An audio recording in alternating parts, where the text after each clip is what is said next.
అప్పుల బాధలు వెంటాడుతున్నాయా? అయితే 6 JVR వారి జాతిరత్నాలు ధరించండి. నమస్తే, వెల్కమ్ టు మనం టీవీ. ధర్మస్థల దేశం మొత్తం కూడా ఒక కుదిపిన అంశం. ఒక పారిశుద్ధ్య కార్మికుడు వందల కొద్దీ మహిళల శవాలను నా చేత్తో ఇక్కడే పాతి పెట్టాను అని చెప్పటం, ఆయన కంప్లైంట్ ఇవ్వటం, సిట్ ఏర్పడటం, సిట్ ఇన్వెస్టిగేషన్ ప్రస్తుతం జరగటం, తవ్వకాలు జరగటం, ఇవన్నీ కూడా దేశం మొత్తం కూడా ఉత్కంఠగా ఎదురు చూస్తున్న పరిస్థితుంది. అయితే ఈ కేసు విచారణ చేస్తున్న కొద్దీ కొన్ని కీలకమైన విషయాలు బయటకు వస్తా ఉన్నాయి. అంటే ఆ పారిశుద్ధ్య కార్మికుడు 2014 వరకు 1995 నుంచి 2014 మధ్యలో చాలా దారుణాలు ఇక్కడ జరిగినాయి. హత్యలు జరిగినాయి. మహిళల్ని లిటరల్‌గా దారుణంగా అత్యాచారాలు చేసి చంపేశారు. ఇది అతను చెప్పింది. అప్పుడు నేను భయపడిపోయాను. ఇక్కడ పని చేయటం నా వల్ల కాక నేను వేరే ప్రాంతానికి కూడా వెళ్ళిపోయాను నా కుటుంబంతో సహా. మళ్ళీ చేసిన పాపాన్ని పరిహారం చేసుకోవడం కోసం.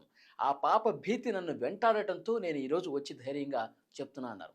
సో, అదేవిధంగా అతను చెప్పిన ప్లేసులన్నిటిని కూడా గుర్తించారు. తవ్వకాలు చేస్తా ఉన్నారు. 6వ స్పాట్‌లో 2 అస్థిపంజరాలు అంటే 25 ఎముకలు కనిపించాయంట. 2 మృతదేహాలకు సంబంధించి. అలాగే 11వ స్పాట్‌లో మొత్తం 4, 4 అస్థిపంజరాలు అంటే 4 అస్థిపంజరాలకు సంబంధించిన అవశేషాల్లో ముగ్గురు మహిళలకు సంబంధించి, ఒకటి పురుషుడికి సంబంధించిన సమాచారం వస్తోంది. ఇక 12, 13 స్పాట్స్‌లో 12 కూడా పూర్తయిపోయింది. 13 స్పాట్ చివరి స్పాట్‌లో తవ్వకాలు జరుగుతా ఉన్నాయి. తవ్వకాలు జరుగుతుంటే దేశం చాలా ఉత్కంఠగా చూస్తా ఉంది. ఈ స్పాట్‌లో ఏం కనిపిస్తదా అని. ఎందుకంటే ఉదయం నుంచి తవ్వకాలు జరుగుతుంటే 13 స్పాట్‌లో ఇప్పటివరకు ఒకటి కూడా దొరకలేదు. ఇంకా తవ్వకాలు చేస్తానే ఉన్నారు. సాయంత్రం వరకు 13 స్పాటు ఆ స్పాట్‌లో అలాగే చుట్టుపక్కల కూడా తవ్వకాలు జరుపుతా ఉంటారు. అతను ఇంకా బలంగా చెప్తా ఉన్నాడు. ఇంకొన్ని ప్లేసులు కూడా నేను మీకు చూపిస్తాను. ఆ ప్లేసుల్లో కూడా ఒకసారి తవ్వి చూడండి. ఎందుకంటే 11వ ప్లేస్ తవ్వుతున్నప్పుడే అతను ఒక కొండ ప్రదేశం వైపు చూపించాడంట. ఇక్కడ తవ్వండి, ఇక్కడ తవ్వుతూ ఆ కొండ దిగువను కూడా ఒక్కసారి తవ్వండి అని అడిగాడు అతని.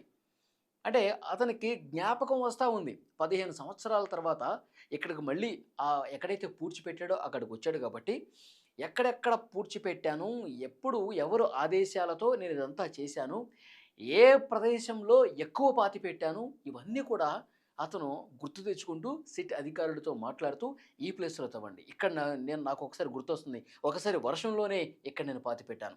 ఒకరోజు సాయంత్రం 4 గంటలకు పాతిపెట్టాను. ఒకరోజు అర్ధరాత్రి తర్వాత పాతిపెట్టాను.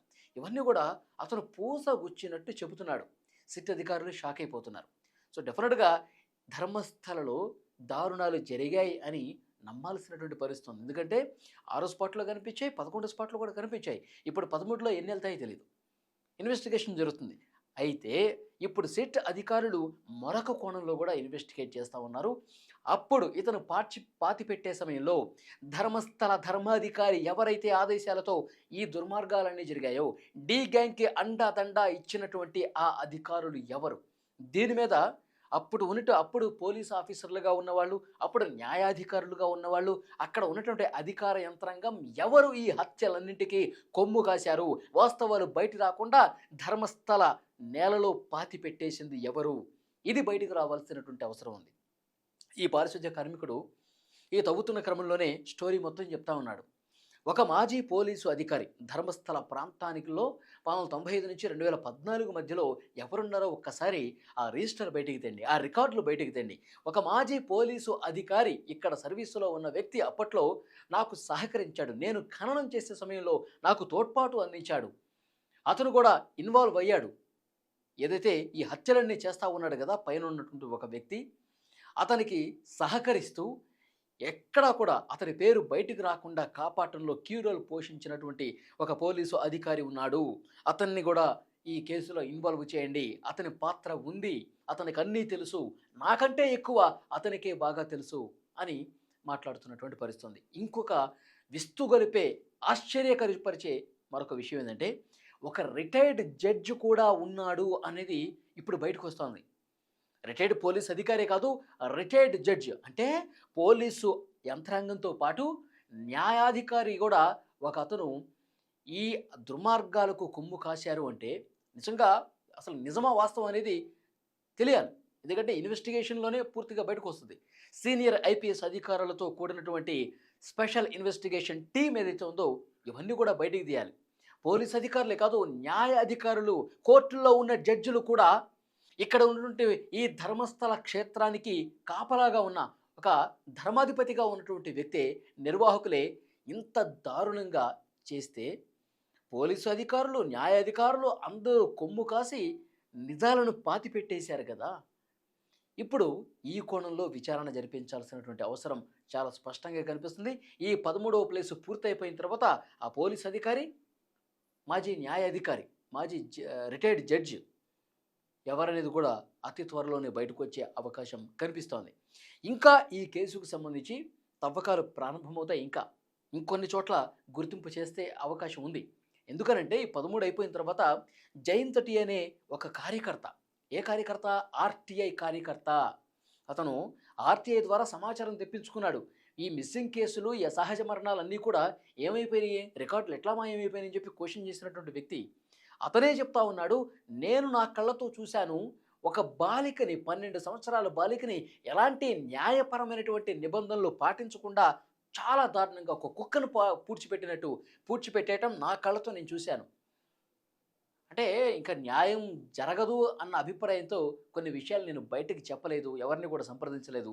ఇప్పుడు ఇన్వెస్టిగేట్ జరుగుతున్న తీరు చూశాక, ఇప్పుడు ఈ తవ్వకాలు చూశాక నాలో ధైర్యం వచ్చింది, అందుకే నేను మీ ముందుకు వచ్చాను అని ఆ జయంత్ టీ అనే ఆర్టీఐ కార్యకర్త, ధర్మస్థల గ్రామస్తుడు చెబుతున్నాడు.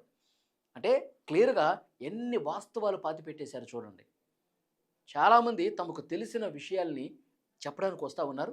దాంతోపాటు అప్పుడు ఈ దుర్మార్గాలన్నీ, ఈ దారుణ కాండ, మారణకాండ జరిగినప్పుడు సహకరించిన పోలీసులు, న్యాయాధికారులు, ఇతర అధికార యంత్రాంగం అందరూ కూడా ఇందులో బాధ్యులే. అందరూ కూడా మరి ఆ ధర్మాధికారి ఎవరైతే పైన కూర్చున్న వ్యక్తి ఉన్నాడో అతనికి ఇచ్చేటువంటి డబ్బులకి, వాళ్ళు ఇచ్చే ముడుపులకి ఆశపడి ఇవన్నీ నిజాలు బయటికి రాకుండా చేశారా? ఈ వాస్తవాలన్నీ కూడా అతి త్వరలో బయటకు వస్తాయి. నిజం ఎప్పుడు బయటకు రాకుండా మానదు. 100కు 100% ఈ కేసులో ఎవరైతే ఆడబిడ్డలు అత్యాచారాలకు, హత్యలకు గురైన కుటుంబాలు ఉన్నాయో వాళ్ళకి తప్పకుండా న్యాయం జరుగుతుంది. కేసు ఇన్వెస్టిగేషన్ చాలా సీరియస్గా జరుగుతుంది. సాయంత్రానికి 13 స్పాట్లో ఏమన్నా బయటపడ్డాయో లేదో తెలుస్తుంది. 13లో బయటపడకపోయినా మరికొన్ని ప్రదేశాల్లో కూడా ఈ జయంత్ అనే వ్యక్తి కూడా ఇంకొన్ని ప్లేసెస్ చూపిస్తా అంటున్నాడు. ఆ జయంత్ అనే వ్యక్తి, ఈ పారిశుద్ధ్య కార్మికుడు ఇంకొన్ని కొత్త ప్లేసుల్లో కూడా చూపిస్తారు. అక్కడ కూడా తవ్వకాలు జరుగుతాయని తెలుస్తుంది. ఇప్పటి వరకు ఏవైతే లభ్యమయ్యాయో 13 స్పాట్లో 6వ స్పాట్లో లభ్యమైనటువంటి పుర్రెలు కావచ్చు, ఎముకలు కావచ్చు, అవన్నీ కూడా భద్రపరిచి ఫోరెన్సిక్ ల్యాబ్కు పంపించారు. చాలా కొద్ది రోజుల్లోనే ఇవన్నీ కూడా వాస్తవాలు బయటకు వస్తాయి. అందులో ఎంతమంది మహిళలు ఉన్నారు, ఎంతమంది పురుషులు ఉన్నారు, వాళ్ళు ఏ కుటుంబానికి సంబంధించిన వాళ్ళు, ఇవన్నీ వాళ్ళు ఎలా చనిపోయారు అనేది కూడా అతి త్వరలో బయటకు వస్తుంది.